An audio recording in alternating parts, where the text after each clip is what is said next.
Hawaiian history generally is a myth. We know so little even at this point, and we're still learning. The historiography of Hawaii is massively screwed up. That's what's happened here. We've written the history of Hawaii from a small, tiny portion of the population. The argument isn't that, well, Haole language sources lie and Hawaiian sources tell the truth. That's not the argument. It's we've listened to 1, 2, 3% of the voice to tell the history of Hawaii. Christianity was one of the main tools that Hawaiians used to fight against the overthrow and for their queen. They quoted the Bible, they quoted all kinds of things, and they said to the missionaries, you guys aren't being Christian. We know what Christianity is. We have a relationship with God. You're not being Christian. They called them out easily on that. Aloha. Hi, everybody. This is Dan Chun, co-founder of Hawaiian Islands Ministries, known as HIM, H-I-M for short. Hence, welcome to the HIM podcast, where we have guests every couple weeks that will stretch our mind and inform us and enlighten us in new ways of thinking. And a lot of it's integrated into our Christian faith. And if you're not a Christian, you're going to find this really fascinating. So today we have with us Dr. Ron Williams, who works at is an archivist of the Hawaii State Archives, and he used to be the president of the Hawaiian Historical Society, and does work at the Bishop Museum. And he has a BA, MA, PhD in Hawaiian and Pacific Island Studies. He taught at the University of Hawaii for 10 years on Hawaiian Studies. And he wrote a great dissertation in 2013, which is going to become a book, which I have read, which has been so informative. It's entitled Claiming Christianity, The Struggle Over God and the Nation, and in Hawaii 1880 to 1900. You will find what he's going to say so fascinating. He's quite supportive of a lot of the things that are Christian, even though he is in the Buddhist philosophy. And he is very pro-Hawaiian, even though he's a Caucasian from the mainland, as you'll hear more. But he has always had a keen interest in Hawaiian history, and specifically Christianity in Hawaii. And so he is so into history here that he is fluent in Hawaiian, which leads us to our first question. Oh, I should also mention Oxford Press. When they produced their Oxford Encyclopedia of Religion in America, he did the whole section on Hawaiian history.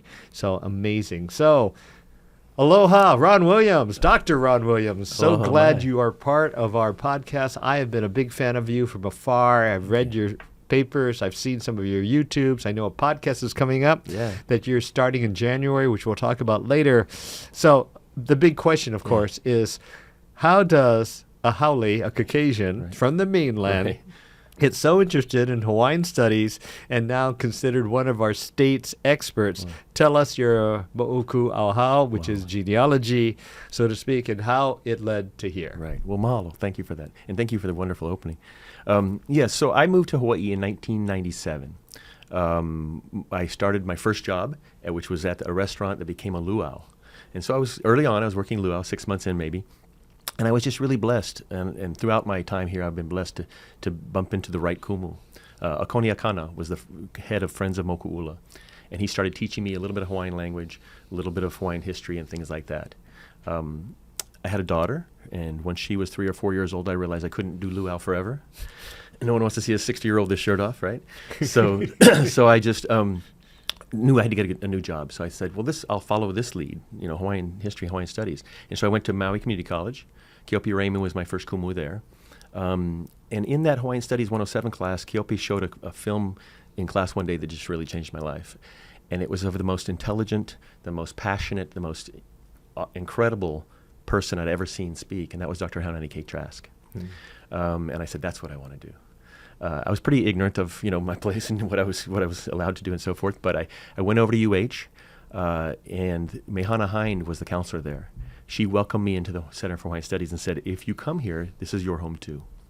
And so Dr. Kame'elahiva, Dr. Haunani K. Trask, Dr. John Osorio, Kanalu Young, all of those, pantheon of scholars over there at Hawaiian Studies welcomed me in. And so I started to learn. And to be honest with you, I never had an idea of teaching. I just wanted to learn some Hawaiian stuff. But when I graduated with my BA in Hawaiian Studies, Dr. Trask said, now you're going to grad school. And I said, well, I can't. I don't have any money. I'm going through a divorce. I got the custody of my daughter. There's no way. And she said, no, it's not a question. You're going to grad school. You're good at what you do, and we need you. And so her support really is the reason I'm here today. But it went on from there to Dr. Noe Silva and others. It was just a lot of support by the people that mattered, that allowed me to come in and do this. And Dr. Trask said something to me one time that I'll never forget, and that was, I said, I don't want to teach. And she said, well, you don't get to learn about us and then walk away. Now you have a kuleana to teach and to bring that message forward. So that's how I started, and it grew into a passion of, where I found my place was not in telling Hawaiians who Hawaiians are or they are, but in bringing the voices of the past to them. And so my work is gathering voices through the Hawaiian language newspapers, through Hawaiian language documents, through oral histories, and bringing it back to the community and giving it back to them. Fantastic. Yeah. And part of my moku ahau is that my genealogy is that my grandfather was a houseboy to the Queen Liliuokalani, Wow. and took care of her, and was there when the overthrow happened, and then took care of her while she was imprisoned, both at Iolani Palace and Washington Place. Right. And so I always wondered, was he passing notes to her through the Yeah. newspapers and the flowers and or a cake? Eat this one, You're right. Your Majesty. So anyway, that's why I have a deep interest in Hawaiian history. Well, today I would love to do some myth busting, Yeah. and I'll let you pick and choose which one we start with. Okay. But here are some of the myths, everybody, that we're going to be hopefully bust, and that we might be enlightened. And I'm just going to name a few topics, and then Dr. Williams will pick and choose. Sounds good. One would be Native Hawaiians did not have their own newspapers, and hence all our understanding of Hawaii history must be based on the English language reporting. Another one, one cannot be a true Native Hawaiian and be a Christian. Another myth I'd like to explore, all of the missionaries were bad and their sons learned from them. Another one, more specifically, the missionaries did not want Native Hawaiians to be empowered to run their own churches or to be pastors. And then a couple more, all Native Hawaiians were against annexation.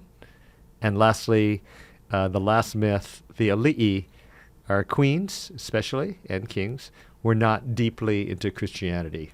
All right, all of those things, but we're going to start off with Native Hawaiians did not have their own newspapers, hence all of our understanding of Hawaii must be based on English language reporting. Right. Well, I love the way you set up this idea of busting myths, because what I'm going to talk about in this section is that Hawaiian history generally is a myth.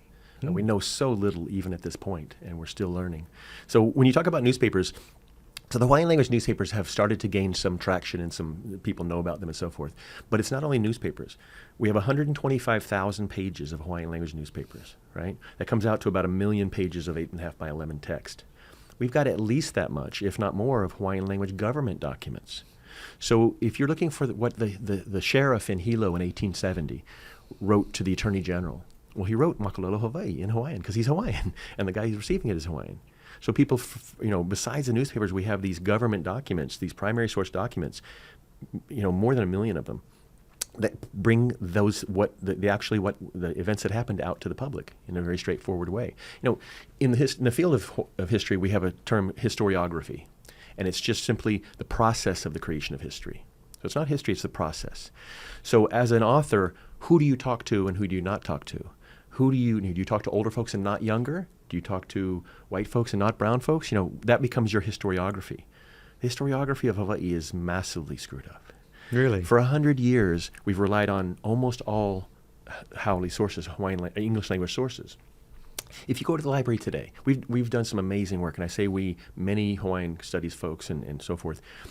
If you go to the library today, the state library, and you pull 100 books off the shelf, 95 of them are going to be, at least, maybe 96, are going to be only English language sources. And one of the most famous authors in Hawaiian history, Gavin Dawes, when he accepted an award a few years back for a Lifetime Achievement Award, he said, well, that's because the Hawaiians didn't write. They didn't like to write about themselves. Well, we've just talked about the fact that we have millions of pages. So that's not true. And there are like 100 newspapers, right? Exactly, over 100 newspapers. So it does create that massive collection. And so, I'll give you an analogy real quick. So if, say we're going to write the history of America, and it's 1900.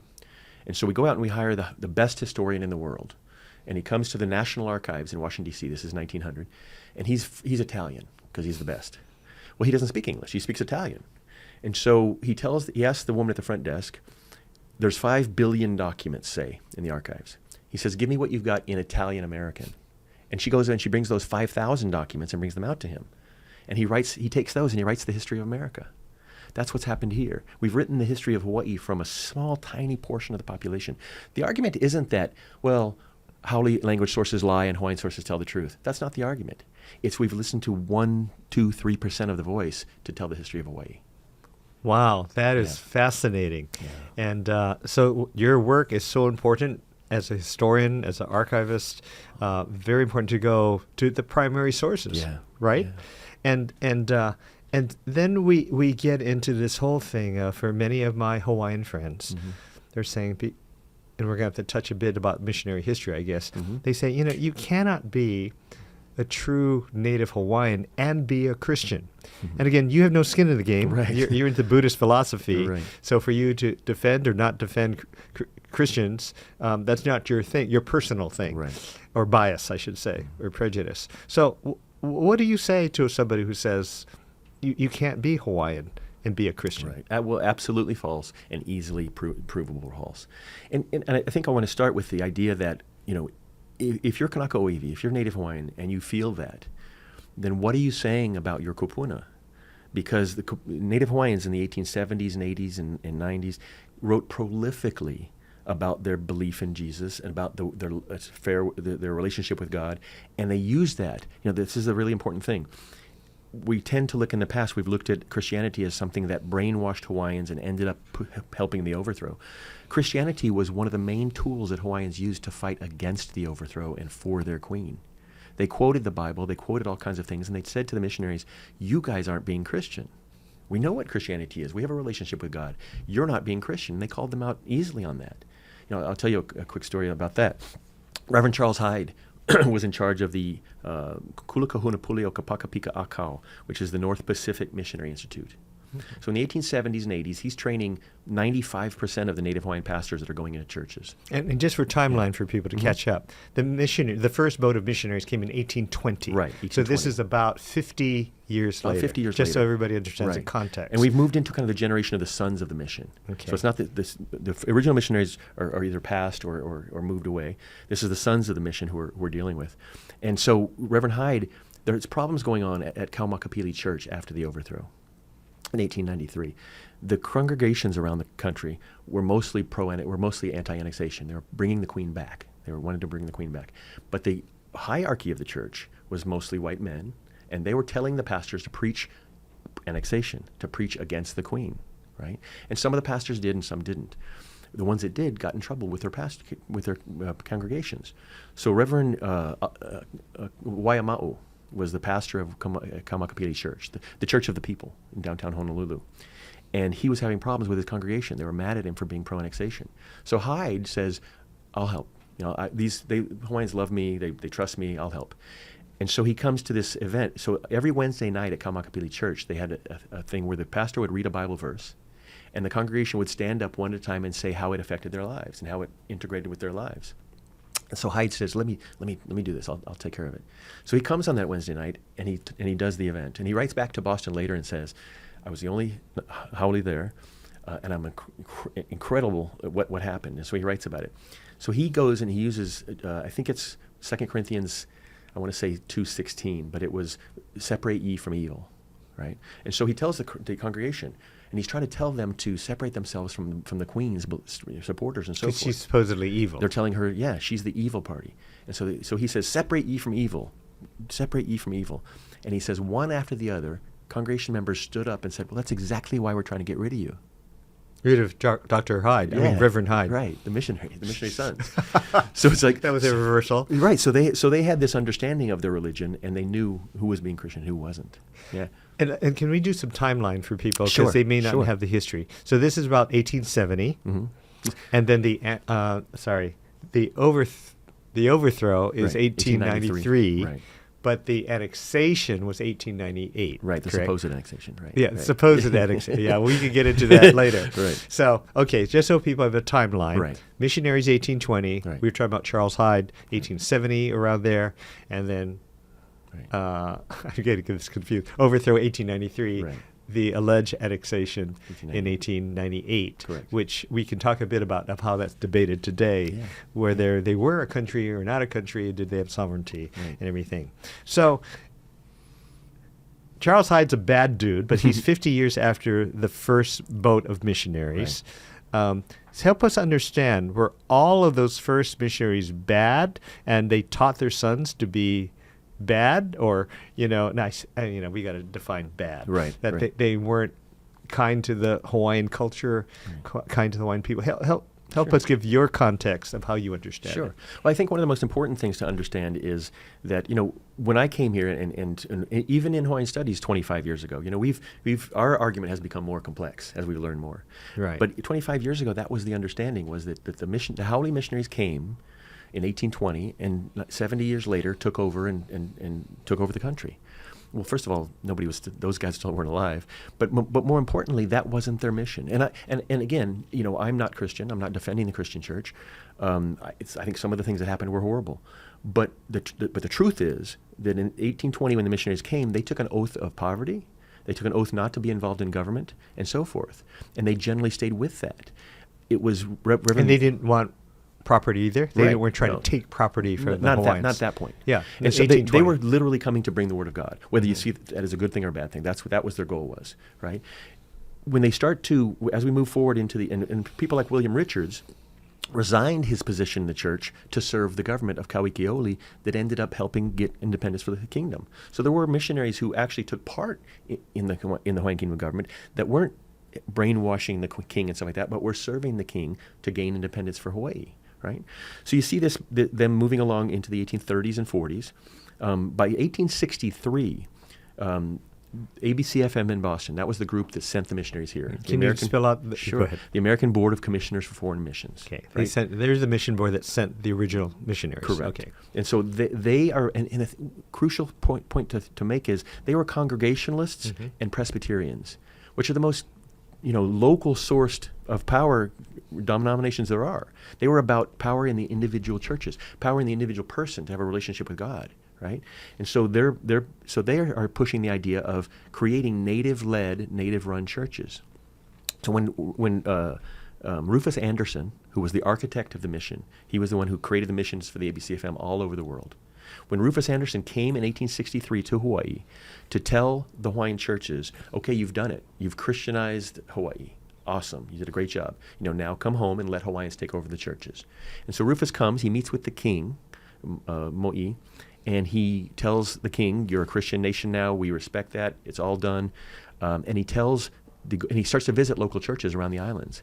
And he sees that all the pastors are Haole. And he calls them out, and he has and he says, what are you guys doing? He said, the idea of congregationalism is having power in these churches. So turn the power over to the people.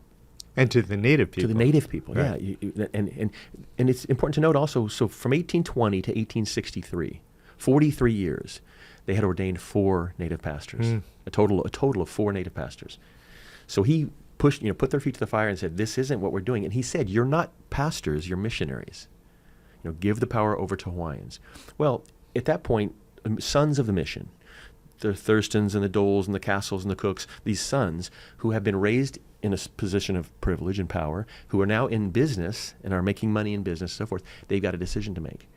Do I give up all this power because I'm supposed to, or do I move forward and take a place in Hawaii? Well, and that's being massaged also by this growing theories of racism in America, right? Manifest Destiny, the different things that are going on. And the sons of the mission had gone to school back in New England. So they had kind of picked up on this. So they come back and they say, you know what? No, it's our rightful place to be in charge of the church and business and so forth. And so those sons of the mission in 1863 form a new association that's not connected to Boston anymore. So that's right there. We see that original mission is done at that point. What year is 1863. that? Okay, that's 43 years after 43 the years. first missionaries Right. came. And they officially declared Hawaii a Christian nation. So they don't need missionaries anymore. They just need churches. And those are going to be run by Hawaiians. But the sons of the mission have a different idea. And driven by racism, driven by greed, they push that association of churches into an all-white board. It's the Ahahui Wanaleo o Hawaii, or the Hawaiian Evangelical Association. And they formed that in 1863, and it's got a mostly all-white board, and they start to pull power from the churches into the main association in Honolulu. So you have churches, you have Native Hawaiian churches in Hana, in Kauai, all over the country that are fluent. They're speaking Hawaiian, it's only Hawaiian, but the board is all white and using English. And they start to control what happens in the churches. And then we lead into the overthrow and so forth. So, looking at that in that context, again, the big myth is the original missionaries really did see it as a mission and to help the people. They were not to own land, and they were to empower the people, and they would run their own churches and, of course, run their own businesses. And that slowly evolved. Right. That was a big evolution. And so the sons of the missionaries and others who are probably transplanted, they changed it. So that's a huge myth to write off, to kind of bust, that the original missionaries were not out to grab power, grab land, grab riches. Right. They really did come for good purposes. Yes, and it's true. And I will note that 25 years later, 1845, 1848, when the Mahele starts, some of the missionaries, the original missionaries, are getting land in the Mahele and are starting to move into business and so forth. So there is an effect. It's not that all the original missionaries were all good. Many of them, did follow and end up following that path towards gaining land and so forth. But the majority did not. Like William Richards, he gave it up. Right. And the important part is that wasn't their mission. I think it's so important to note, because ABCF in Boston sent them here and took over Hawaii. No, the ABCF in Boston had the opposite idea. The men, as men, do falter, did made decisions, and then their sons and grandsons eventually make the stronger decisions to just really take over Hawaii. Wow. And what's great is that you're reading original documents, you're reading them in Hawaiian, and really pulling out more true historical facts of what was going on at that point. And so the missionaries and the board in the East Coast, I guess, really did want to empower the Native Hawaiians and have them run their own churches and all that. So we touched a little bit about it, but people think all the Native Hawaiians were against annexation, and it was just purely Caucasians versus Hawaiians. Right. So what's the truth of that? So I think it's an important point to make, an important thing to talk about, a difficult thing to talk about, but sometimes we expect Hawaiians to be 100% of one mind. I hear that nowadays, right? If Hawaiians could only agree on what they want, then they'd be powerful. Well, what country does that? Is America of one mind right now? It's absolutely absurd. So yes, the vast majority of Kanaka Oiwi, from what I can tell through my research, the vast majority of Kanaka Oiwi were against annexation and for their queen. But there were folks, and I have, I was challenged at one time when I said, I forget which gentleman it was, the pastor of Waine'e Church in Lahaina, Reverend Adam Polly, was pro-annexation. He was the president of the Annexation Club of Maui. And, somebody in the audience said, well, how do you know that? How do you know he really was? And I said, well, because I've read 105 of his letters to his wife saying he's proud to be an American and so forth. So what we need to do is not so much, I think, if we want to really know the history, what we really need to do is not to create lists of good guys and bad guys, but to understand how complex it was. I think that's an awful decision, but he made that decision. And he really believed that having America take over Hawaii would be a good thing for Hawaii. Now, I can disagree with that, but that's his valid opinion as a Native Hawaiian. So there were Native Hawaiians, and in my dissertation I show that there were 13 cases around the islands of churches where the congregations rose up and kicked out their pastors because they were pro-annexation. So on one side, there's that agency of Hawaiians saying, we're claiming Christ. You're not being Christian, and there's also that side of him trying to understand him and his side. Were some people signing the oath of allegiance to be able to pay their families? There's an important point that happens in the 1870s and 80s. So the pastors of the churches by the 1870s and 80s were being paid by the Hawaiian Evangelical Association, or the Ahahui Wanaleo o Hawaii. But they changed that. In 1882, they changed that, and they said, you've got to get your salary from your congregation's tithings. Well, the congregations were dwindling. They were going to be Catholic, they were going to be Anglican, they were going to be Mormon, they were dying out from disease and so forth. And so like Reverend Adam Polly had a congregation of 700 at one point that dwindled to 95. What city is that? I'm sorry. Lahaina, Maui. Okay. And so he can't make a living. So he's earning money as performing marriages. Okay. Right? $5 each marriage he performs. But by performing marriages, that makes him a government employee, which means he has to sign the oath of allegiance to the Very complex. Right. So there's It's reasons. putting bread on the table Right. at that point. Right. Yeah. Huh. But would you say that was a big minority or a relatively small minority of Native Hawaiians against annexation? It was a very small minority. like less than 10%? Much less than 10%. Yeah. Mhm. Yeah. I mean, the great majority of Hawaiians, they had grown up in a nation, and this is a point where I'll kind of define the Hawaiian nation really in a couple of minutes. The 1840 Constitution for the Kingdom of Hawaii, that was the first constitution for the Kingdom of Hawaii, made Ke Ka'ulu a woman ali'i, made her a justice of the Supreme Court, right? 1840. The first woman justice of a Supreme Court in America was Sandra Day O'Connor in 1981. So 140 years prior to that, Native Hawaiians had a woman Supreme Court justice. They had a woman governor of islands. They had, in 1852, they outlawed slavery. They offered universal manhood suffrage. Any man in the world of any race could come to Hawaii, own property, and vote. And that's a decade before the U.S. Civil War, where 600,000 men are going to die fighting over whether or not to own black folks. So Hawaiians had this nation they were incredibly proud of. They had built and made one of the most progressive nations on earth. And now people are saying, well, you need to become part of that country. You need to fall under their rule. And so the vast majority of Hawaiians were absolutely against that.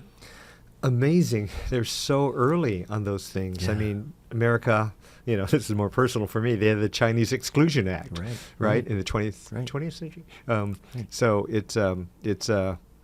they're way ahead, and even not as political, but even having electricity at the Iolani Palace before the White House. Right, exactly.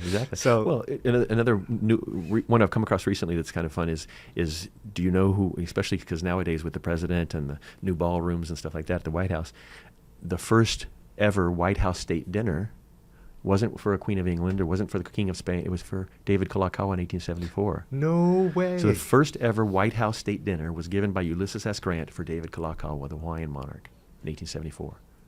It's those types of little tidbits and notes that mean something to Kanaka Oiwi. So can you define Kanaka Oiwi? Oh, I'm sorry, Native Hawaiian. Okay. Native Hawaiian. So if you're a Native Hawaiian growing up in Hawaii, even nowadays, it's pretty common that you'll be in a school where you're not going to learn that fact or the other facts and so forth. So this pride that you have about your former nation is we're just now getting that out to the students. And some of the horrible writings, whether Charles Hyde or others, again 50 years after the first missionaries came, were horribly racist about Native Hawaiians. They're not smart and they're not creative, and they shouldn't be able to run their own churches or companies, and yet we've just listed some things that they're way ahead of so-called civilized humankind in other countries. But they had to, that's the thing is, and that's a great point, and it brings this other thing together. So in 1893, when they overthrow the country, they plan on getting annexed right away. That's the plan. It doesn't happen. So now they've got to run the country. So we always kind of generalized the U.S. also as the enemy, the U.S., the bad U.S. There were many anti-annexation groups in America, anti-expansionist groups. I wrote an article, one of my first articles I wrote 15, 20 years ago was about collegiate debates over annexation of Hawaii. At Harvard and Yale, at Columbia and Georgetown, the first college debate on the west coast of the U.S. was Stanford versus the UC schools. Should we annex Hawaii? What year was that? 1893, 1894. Oh, that was during that period and every overthrow. And every debate, the no side won. And they made the argument, if they don't want to be taken, how can we take them? We're the nation of the people, by the people, and for the people. So when you start to think about folks like Sereno Bishop, the Reverend Sereno Bishop was probably the most egregious racist of the day. And he was one of the men really pushing annexation. And so he's got to make an argument to an American audience of why they should take over a nation that America has treaties with that doesn't want to be taken. And both sides agreed if there was a vote, they'd lose by a ton. But so how do you make that argument? What do you have to? So he starts the race argument again. And he says, and he writes this one article. So I came across he was a little bit of an egotist too. I came across his album of all the articles he had ever written in the newspapers at the Hawaiian mission houses about 20 years ago. And he had been hired by the AP, the Associated Press, to write news articles coming out of Hawaii. Oh my. So the vast majority of news coming out of Hawaii was being written by this man, Sereno Bishop. And he wrote, well, you're right. Hawaiians should have a say in annexation, but the problem is they're not really Hawaiians anymore. They've been surpassed by the active, fresh, brainy white race, and And he writes this horrific column about how, yes, the people of Hawaii should vote, and he says in his column, but who are the real people of Hawaii? And he's saying it's the Caucasians? He says whites must rule. And he writes this in the newspaper, on the press, that gets picked up by newspapers across the East Coast, right? And here's the kind of more egregious part. And this was important for me to understand how deeply these men had lost their Christianity. So he writes about these horrible things. He writes 102 different columns. But he's a Congregationalist minister at the time, so he knows he shouldn't. Golly, he's a pastor. He's a minister. And so he writes under a pseudonym. So he writes these columns. Hawaiians aren't fit. They're not really human. Signed. Not really human. Yeah. Okay. Signed Kamehameha. No. Yes. No. Yes. He uses and he doesn't. No. Kamehameha has been dead 100 years. He's not trying to. He's using the most important name to Hawaiians that they have to tell them they're not fit to rule. So all these columns are signed Kamehameha. And here's the punchline. So in his book, there's a letter from him to Gorham Gilman, who was his friend in Boston. And this really got me because even as not as a Christian, and he takes credit for the Kamehameha letters. He came out and said, "This is me," eventually. But in this letter to Gorham Gilman, he says, and who is Gorham Gilman? He was a businessman that was in Hawaii that's now back in Boston. Okay, friend got of it. his. And he says, the Kamehameha letters are something I'll probably pay for in the post-existence, but here's hoping they've done us some good. So here's a Congregationalist minister saying, I'm probably going to hell for this, but at least we took over the country. But in a sense, he said, I'm not telling the full truth. Yeah, so that's how far the sons of the mission had come from their Christianity. And Hawaiians, and the brilliant thing is, Hawaiians knew that, saw that, and called it out. They say in the papers all the time. There's the gentleman that writes weekly in the newspapers, and he says, the sons of the mission, he says, mahalo to Binamu guys. So here's a Hawaiian in 1893 saying, thank you to Brigham guys and the guys that brought us the Christianity. He says their sons and grandsons have become apostates. Wow. So Hawaiians knew. Yeah. So going back to one of the first myths we were talking about, that actually, when I asked, the myth of one cannot be a true native Hawaiian and be a Christian, if you were truly Christian and Native Hawaiian, you would have saved the country. Right. And there's a term I come up with in my dissertation that I coined that's Native Christian Patriot. Right? Now, when I started this, people would look at me like, "You can't. That's not possible. You can't be a real Hawaiian and be a Christian." And that's really prevalent today, right? Especially young people are saying, "Oh no, we got to reject this because it was not for us." And my dissertation and a lot of other work from other people shows that again, Christianity was the tool they used most importantly to fight for their nation and against annexation. But when I talk to churches, I've talked to quite a few churches around the islands, so I bring them this message of, your kupuna were real Christians, and it didn't make them one bit less Hawaiian. That's great, but I point out there's a second side to this that you also have a huliana about, and that's patriot. So, if you're going to claim that your kupuna were Christian, and that's a good, then your kupuna stood up and fought injustice. And I'm not telling you what fight to fight, but the churches in my mana'o need to be active as they were back then. So it's not just accepting, we can be Hawaiian and Christian. It's saying, but that gives me responsibility also, like my grandparents. Well, the life of the land's perpetuated in righteousness. Exactly. You got to fight for that justice. Right. And tell me a little bit about the Queen's faith, and of course, Kamehameha III and maybe others. Right. People don't think the Ali'i were deeply into Christianity. Oh, yeah. Oh, no, the Queen was a very strong Christian. Now, it's fascinating her path, because she's born and grows and is raised. And we're talking about the last queen. Yes, Liliuokalani. Yeah. And she's born and raised in Christianity. She is very much a part of it. She's the choir director at Kawaihao Church. Kawaihao Church is kind of her home church. She donates money constantly to different groups as princess and later as queen. and the Kawaiiaho Church comes to betray her. And I've gotten in trouble for saying this before, but it's not. I'm not saying the congregation. Right, right. The But pastor right. officially, Right. you know. Also Central Union, I thought. Yeah. Yeah. Well, Central Union was.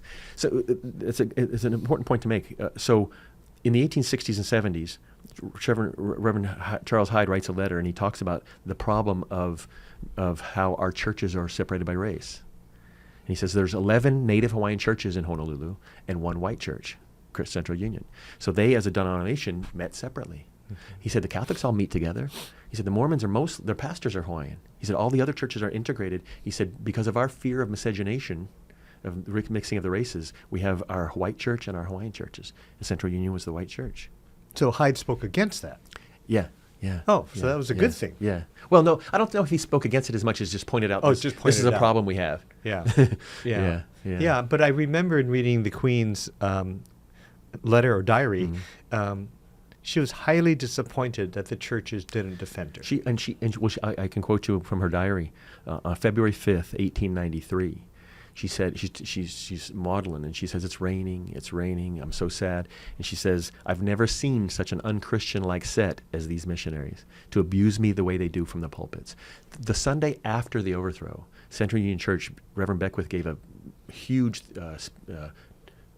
sermon on the evils of monarchy. And he was with what church? He was the pastor at Central Union. Wow. So she is betrayed by that. So then she moves towards the church of Kalakaua and the church of the earlier kings, which was the Anglican church, the English church. They'd always stood by her side. And so she is baptized Anglican in 1895. When she's arrested and is under arrest, the one book she takes with her is the Book of Common Prayer from the Anglican church. She comes out of that and goes to America and comes back, and she dabbles. She goes in and spends some time with the Mormons. She does different things. So she was searching, continued to search, but she was a strong Christian throughout. As was Queen Emma. Exactly. She brought the Anglicans in, right? Right. And we should note that I wrote a chapter recently in a book on Native Hawaiian education and kingdom education in Maui, and there was a church in Lahaina, Maui that hardly anyone knows about. It was called Luaehu, which was the place where the Constitution was set. And it was an Anglican Christian church school. And a lot of the future leaders of Hawaii were being trained there. Well, they were doing that up at Lahaina Luna, but that was the Americans. So Queen Emma and Alexander Liholiho brought the Anglican Church to Hawaii as a contestation of the American Protestant missions. They're kind of haughty, they're being kind of, so we'll try this out. Well, the Queen moves to that in 1895. And then for me, I wrote an essay recently on the Queen for OHA, for Kawaiiolo.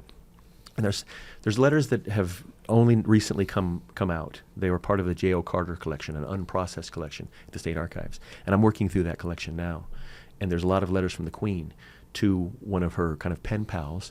And she writes this story that just really blew me away and shows me, when we talk about Christianity, as a non-Christian, I've read the Bible several times. I somewhat understand the philosophy and so forth, but for this story kind of really showed me how she was a true Christian.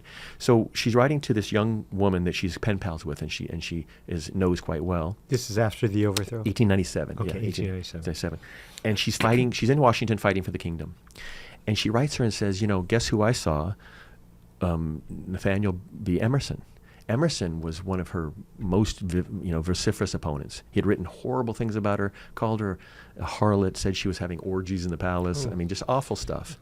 And she writes, he used to stand at the base of Central Union Church, because Central Union Church used to be across the street from Washington Place. And so she said he'd stand in the thing and take note of anyone who came to visit me. He was really just awful. And he had treated her this way the whole time. Well, she tells the young girl, she said, I was at a party in Washington, and he was introduced to me. He was at the same party. And she said, and he reached out his hand. She said, can you believe it? He reached out his hand for me to shake it. And then she writes, you know what I did? I shook his hand because as Jesus tells us, forgive 7 times 70 times. Oh, my gosh. Right? And you think, here's this woman that's just been literally abused for a decade by the people that she supported. And the hatred involved and so forth, and who's lost her family. All 3 of her siblings had died. Her husband had died. Kaiulani's about to die. And she meets her biggest opponent in the world at this party, and she shakes his hand because it's the Christian thing to do. So that kind of laid my things on who understood Christianity. Yeah. And let's talk about the earlier queens. Yeah. I mean, she was the last queen. But then going back to Ka'ahumanu, who's very famous now in the Chief of War Yeah. Apple series, Yeah. and Ke Opu'ulani, Yeah. whose church was in Maui. So what do you know about their faith and how, and if we can lead into it, perhaps, how, especially Ka'ahumanu, it's Ke Opu'ulani with Heva Heva, how that actually prepared the way to be open to what the missionaries were bringing in 1820. Right. If you can, I conflated a lot right there. No, but it's it's an important and an undertold part of the story is that the American mission, arrives in 1820. So what the general person knows, what Auntie who works at Long's, you ask her what does she know, and it's the American missionaries came here in 1820 and then took over the country, right? Well. If you think about it, Hawaiians had a spirituality, had an understanding of how the world worked that was 5,000, 6,000, 7,000 years old in Oceania.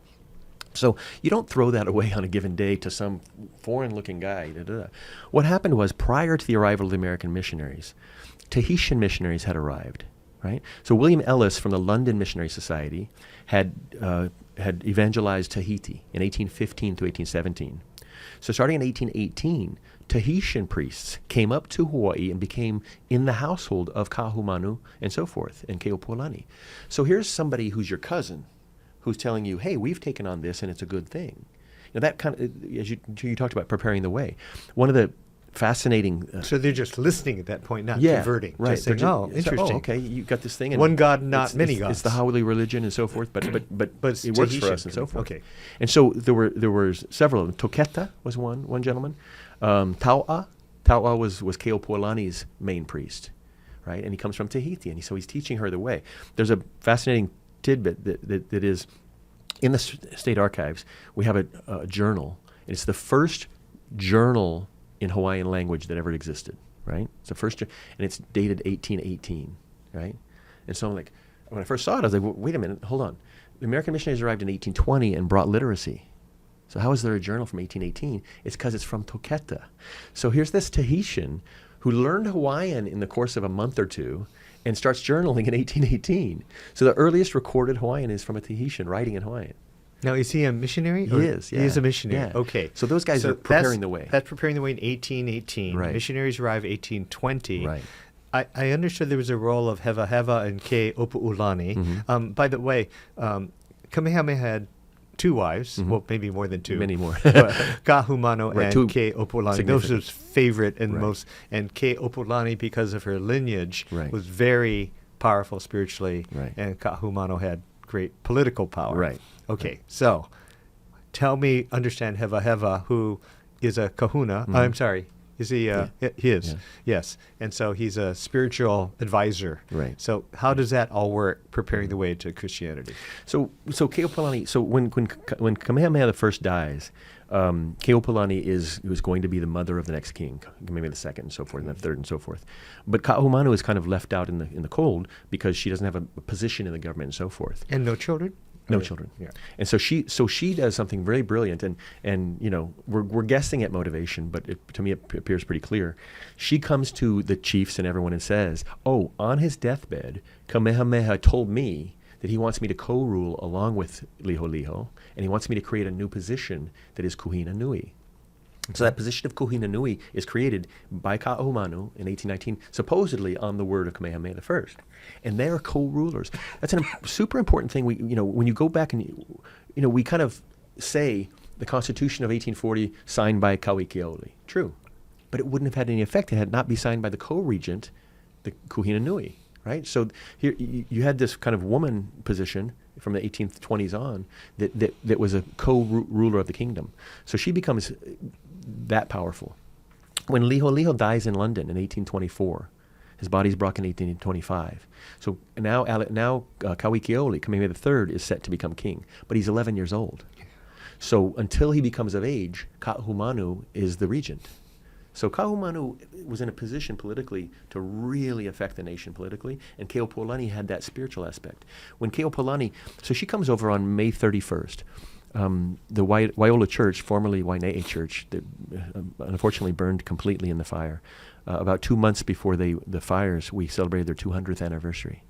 Because Keopuolani's on Honolulu with Kamehameha, and she wants to go back home. She's a Maui girl. She's born and raised here. So she takes her pastor, and she takes Tau'a, her Tahitian pastor, and she takes Betsy Stockton, the former slave, African American, and they come over to Maui to start the first church on Maui. Is that with William Richards? Yeah. Okay. Yeah. William and Calissa Richards. And, my prejudice, everybody, is I'm Presbyterian, and Betsy Stockton and William Richards are Presbyterians, and they're the good guys in the story. Right. Okay, they're the good missionaries. Right. And so they arrive as a group on the beach on May 31st, 1823. And automatically, Keopuolani's here, we're all coming. So there's a huge crowd, and they have the first mass there on the beach. First service there on the beach. Then they set up the mission that eventually becomes the church and so forth. So Keopuolani, even though she couldn't be a member yet because she wasn't baptized, she founded that first church on Maui that was the Richardses and the Armstrongs and Betsy Stockton and so forth. And so that and when Keopuolani dies in 1826, she insists that her children are raised by Christianity, and it's a tough struggle. There's lots of different events that happen with Nahi and Anna and things like that kind of weigh on whether Christianity is going to succeed or not. So my understanding is Ka'ahumano, the queen, and Keopuolani were actually quite devout Christians way back then. Yeah. True? It's hard to say. Well, William Richards wrote a biography of Keopuolani. Right. It's hard to say. I mean, and again, this is my skeptic coming in saying, well, of course, in their report home, the missionary is going to say, we've done a great job. She's wholly Christian. We don't really know. I think it would be hard to believe that someone is going to drop, their beliefs entirely in the course of a matter of months or years. When Keopuolani is baptized in 1826, there's a big debate about it. Should we baptize her? Because I'll give them credit for this. The missionaries didn't come and start baptizing people. It was 3 years before they baptized anybody, and then it was really, really slow. They really wanted to believe you were Christian. And there's debate about whether Keopuolani is to that point or not. But if she does become a Christian, that's huge for the movement. So there's some motivation there. William Richards, I read this little volume that William Richards wrote, and he quotes the Queen of her deep faith. Yeah. Do you question that? Or No, it's not that I question that. I do. She comes out and proclaims different edicts and so forth, which she has an effect on the government. So she's mandating, we're going to learn from the Bible and so forth. So I do believe she was Christian. I just don't know how much. I just don't know how much of it was. For some folks, it was political. Like, when we say that Waiola Church in Lahaina, it was Waine'e Church at the time, they had 4,000 people at their service on Sunday morning and 4,000 on Sunday evening. But of those 4,000 people, how many are showing up because it's Keopuolani and they're supposed to? You know what I'm saying? So we have to factor that in also. But yes, I believe Keopuolani and Ka'ahumano both were strong Christians. Yeah. Okay. So tell me some anecdotal stories about William Richards. Again, a story that I've always assumed he was one of the good missionaries, quote unquote, and like how he went out to get a treaty established with several countries. Could you tell that story and how he decided to be on the boat with the other? Well, actually, there's only one other Hawaiian, and then there was one other Caucasian, I think. But can you tell that story of how? Sure. So well, I can tell you this. I can tell you how that mission started. I'm not super familiar with that particular story, but when William Richards, so Kauikeoli, this is what needs to be understood. I was even taught 25 years ago that Western law, becoming a Western-style nation, all of those things were put on Kauikeoli. He was brainwashed by the missionaries, and they did that. That's why they did it. Well, now we've come to understand through his own writings and through reading the Hawaiian language texts that it wasn't that Kauikeoli was brainwashed. It was that he realized that he was brilliant. He realized that the rest of the world was coming. After Cook, all kinds of people start coming: the British, the French, the Spanish, and so forth. The Europeans are taking over the Pacific. The Spanish are looking at the Marquesas. The Germans are going to take Samoa. The French are going to take Tahiti. Hawaii was the most geographically important place in the middle of the Pacific. It was going to be taken. There's no question that Hawaii would have become a part of another foreign country had they not gained their own independence in 1843. And the only way they're going to do that is if they create a nation that the rest of the world sees and respects. So Kauikeoli is counseled, and he realizes, yes, that's true. They don't have a standing army. He said, we're gone. And if they're taken over by another country, all the land is gone. Everything is lost. So the only chance he has is to create a nation that's recognized as a sovereign and independent nation. So he creates the 1840 Constitution. One of my areas in my PhD is world history. And I've never heard of another instance where an absolute monarch, he's divine at that point. He can do whatever he wants. Ownership, he owns whatever he wants. He gives 2/3 of that up to create a constitutional monarchy where he's just the executive. There's also a legislative branch. There's also a judicial branch. So he voluntarily, not because of a revolution, he voluntarily gives up that power to create this nation in 1840. That in 1843 he sends William Richards and Timoteo Ha'alilio to try to gain recognition from England and France. And at that point, Richards, who had training in law and had a background in those types of things, the mission forbid you from being involved in government. So Richards resigned from the mission. He resigned his religious post to become part of the Hawaiian Kingdom government to try to save Hawaii. And so him and Timoteo Ha'alilio, we have William Richards' journal from that trip, and he has a drawing of the map that they took. So they leave from Lahaina, Maui, and they go down and they hit the west coast of Mexico. And then they travel across Mexico. There was no Panama Canal at the time, right? So they travel across Mexico by burro, by hiking, swimming across rivers. Like literally this incredible athletic feat. They travel all the way across Mexico, him and Ha'alilio, and they catch a ship on the east coast of Mexico up to Washington, D.C. And they meet with the President of the United States. And they tell him, recognize our nation. We need you to do this. And he says, you're right, you should be sovereign, but I don't want to be the first. I don't want to step out there yet. So then they go on to England and London, where they meet with the British ambassador, they meet with the French ambassador, and they convince them to sign the Anglo-French Declaration of 1843, November 28th, 1843. They recognize Hawaii as a co-equal sovereign. And that's huge. That means that Hawaii, with its tiny population, has the same rights as Spain and France and America and Germany and every other nation in the world. It was the first non-European-born nation to do that. And if we put it in context, because we're always thinking, well, Japan brought technology and these people brought this to Hawaii and so forth and so on. Japan gained international recognition in 1894, 50 years later. China got it in 1941. So Hawaii had the status of the biggest nation in the world in 1843, and that was because of William Richards and Timoteo Ha'alilio, and they were incredibly close. We have letters from the two of them. When they were coming back, Ha'alilio passes, and William Richards writes a beautiful eulogy for him. And what is his position in the government? Ha'alilio. Ambassador. Ambassador. Yeah. Okay. Ambassador. And so. And there are many other treaties that came up. Dozens. And so earlier in the show, everybody, you heard us say the quote-unquote annexation happened in 1898. Right. And because the big debate right now is, was that legal? Right. And we were a sovereign nation. And normally, like as we know from other wars, whether it's the Gulf War or the Philippines or Japan, a war may have been lost, but it's given back to the nation. Right. But that did not happen to Hawaii, and therefore that's a big controversy. And you have been so gracious in your busy schedule to allow us to have this wonderful talk story interview time. Yeah. And I know you have another appointment coming up. Yeah. And so maybe our listeners say, please, Dan, let's have part 2 of this. Why are we cutting this off now? There's so much more to talk about. Yeah. But I just want to say thank you so much. I want to honor your schedule. Yeah. And you have a podcast coming up in January. Yeah. You have a book coming out based on your dissertation, but Right. I don't know what. It'll be a little while, but next year. And that's University of Hawaii Press. Right. And that's phenomenal, and I can't wait to read it. So, but just thank you so much, Dr. Williams, for being with us, and it's been an honor to have you. It's been enlightening. You've myth busted at least 7 things for us, Awesome. and I think this will really help the present generation, especially the younger generation, to understand in context the real history of Hawaii as read through the Hawaiian language, newspapers, and pamphlets and other documents. And just to say to your viewers, thank you so much for being with us. And if you want to continue to be part of us, who knows, it could be a part 2. Subscribe, follow it. If you want to support it financially to sustain this, go to himonline.org and hit give, and we'll be in good shape to keep this going. But again, mahalo, deep gratitude. Thank you so much, Dr. Ron Williams. Mahalo for the opportunity. Aloha.